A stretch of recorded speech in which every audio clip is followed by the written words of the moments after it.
The A7V was a heavy tank introduced by Germany in 1918 during World War I. 100 chassis were ordered in early 1917, 10 to be finished as fighting vehicles with armored bodies, and the remainder as Überlandwagen cargo carriers. The number to be armored was later increased to 20. They were used in action from March to October 1918, and were the only tanks produced by Germany in World War I to be used in combat. Following the appearance of the first British tanks on the Western Front, in September 1916, the German War Ministry formed a committee, under the auspices of its Allgemeines Kriegsdepartement, Abteilung 7 Verkehrswesen, General War Department, Section 7, Transportation, to investigate tank development. The project to design and build the first German tank was placed under the direction of Joseph Vollmer, one of Germany's foremost automobile designers.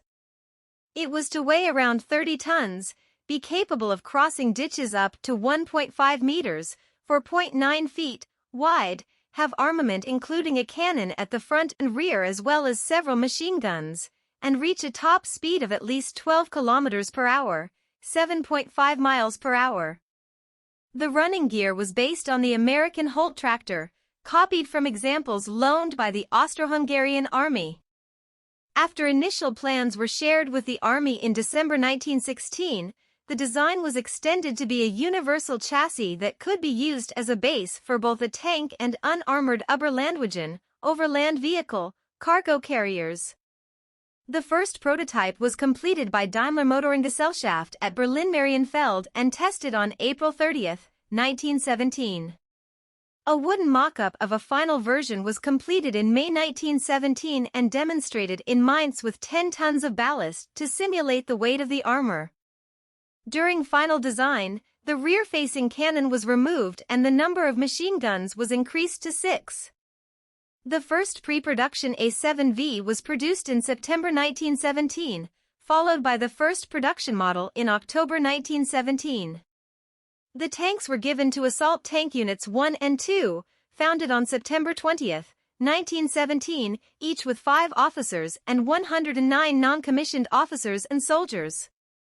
Brengun has previously released 144th scale kits of the British contributions to WWI armored warfare in the form of both the male, number 144056, and female, number 144057, versions of the Mark IV tank as well as an airship tug, number 144058, based on that same chassis. This time we are blessed with a wonderful resin kit of the German contribution, the A7V. The complete kit contains resin bits for the main hull and tracks. In addition, there are some small resin parts for the armament, gun barrels. Brengun also includes a small sheet of decals and a fret of photo etch for various hull details, grab handles, steps, hatch covers, etc. The resin cast parts are, as always, first-rate. The tracks and running gear are cast as one piece and the detail here is exquisite. I would advise exercising caution when removing the pour stubs from the tracks to lessen the chance of losing that detail. There is molded detail, note photo, either end of the lower hull that I took to be flash. It is not. The flash represents flanges that look to have been employed to protect towing shackles on the real thing. Once the parts are removed, properly cleaned up and glued together, the next construction step is to add all the fiddly bits, guns, grab handles, steps, etc., to the tank. I found it useful to deepen the position dimples for the main gun and machine guns barrels before gluing them in place. All of the placement positions are clearly noted on the assembly instructions. Do one side, rotate the kit 180 degrees and repeat. 2 marking options, one tricolor and one 4-color scheme, are provided for what has to be one of the more colorful camouflage schemes ever put on an armored vehicle. With a total of only 20 vehicles being produced, you have some options. After all, you are the Henry Cabot Lodge of which camouflage scheme you choose. While color call-outs for the illustrated camouflage schemes provided reference AK/MIG paints, I began painting experience using some non-traditional colors. First step was to overspray the entire vehicle with Testors Finish in yellow as a stand-in for the ochre.